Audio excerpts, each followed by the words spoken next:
로어 맨해튼의 중심에 자리한 월스트리트는 세계 금융의 중심지로 그 역사는 17세기 초 네덜란드인들의 정착으로 인해 시작됐습니다.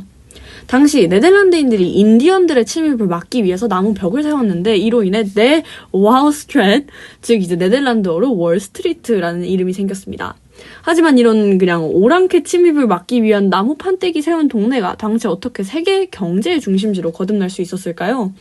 바로 1792년에 뉴욕 증권거래소가 이곳에 설립되었었기 때문입니다. 이후 금융기관들이 모여들기 시작했고 이가 계속 발전해 수많은 주요 은행과 증권 회사들이 월스트리트에 생겨나서 이제 결국에는 현재 우리가 생각하는 이 월스트리트라는 모습을 갖추게 되었습니다. 월스트리트는 이렇게 뉴욕 증권거래소를 중심으로 세계 경제의 심장으로 꼽히며 경제, 경영에 이렇게 관심이 있는 사람들에게는 월가라는 하나의 상징으로 크나큰 의미가 있는 곳이기도 합니다. 월스트리트의 역사를 논할 때는 이제 10년간의 경제 대공황과 그 스타트를 끊었던 1929년 월스트리트 대폭락을 빼놓을 수가 없는데요. 먼저 이 역사 챕터에서는 구체적인 역사를 꼽아서 설명을 했어야 됐기 때문에 이제 월스트리트가 메인 주제가 아니라 이제 대공황이 메인 주제처럼 느껴질 수 있는 점 미리 안내드리도록 하겠습니다. 완전 처음부터 끝까지 이제 월스트리트의 역사를 찾기가 너무 힘들었어요.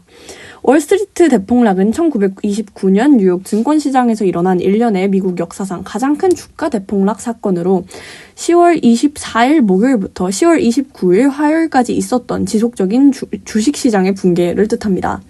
그리고 이 이후 경제 대공황이 시작되었는데 이 경제 대공황은 세계적 규모의 경제 불황으로 언급했던 금융시장의 혼란, 그러니까 아까 말했던 주가 대폭락, 대규모 실직 등이 발생해서 당시 자본주의 사회 체계를 뒤흔든 사건입니다. 이의 원인에 대해서는 크게 두 가지 관점이 있는데 먼저 이제 유효수요설과 통화설이 이렇게 두 가지가 있습니다. 순한 맛으로 굉장히 쉽게 설명해 드리자면 이제 유효수요설은 경제 대공황이 사람들이 물건을 사고 싶은 양보다 기업들이 너무나 많이 물건들을 만들어버렸기 때문에 일어났다고 주장했고, 통화설은 대공황이 돈과 관련된 문제, 이제 쉽게 말해서 그렇지, 즉 금융공황, 금융위기에서 비롯됐으며 이어진 정부의 잘못된 경제 정책들이 이 사태를 한층 더 악화시켰기 때문이라고 지적했습니다.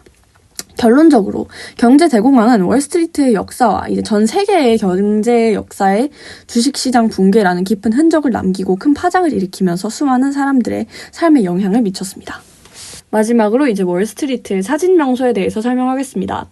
이 사진 명소는 황소동상인데 이 황소는 주식시장에서의 상승세를 상징합니다. 이 동상은 금융가들 사이에서 행운을 가져다주는 상징으로 그 황소동상의 뒤에 있는 황소동상의 고환을 잡고 사진을 찍으면 부자가 된다고 여겨집니다. 네. 월스트리트는 아까도 계속 말씀드렸다시피 이제 경제와 경영에 관해서 굉장히 상징이 큰, 의미가 큰 어떠한 거리이고 멋진 역사와 이러한 사진 명소가 많지만 사실상은 이제 고층 건물로 가득 찬 곳이기 때문에 일관된 느낌이 들기가 쉽습니다. 그렇기 때문에 이제 주변을 구경하면서 지금까지 들었던 설명과 연관지어 이 거리의 의미에 대해서 깊게 생각해 보시는 건 어떨까요? 뉴욕의 번화한 도시 속에서 역사와 금융의 흐름을 느껴보는 독특한 경험이 될 것이라고 장담드릴 수 있습니다. 이상 영상 마치겠습니다. 지금까지 잘 봐주셔서 너무 감사합니다. 선생님 정말 죄송합니다. 이상 대마초 마시조였습니다.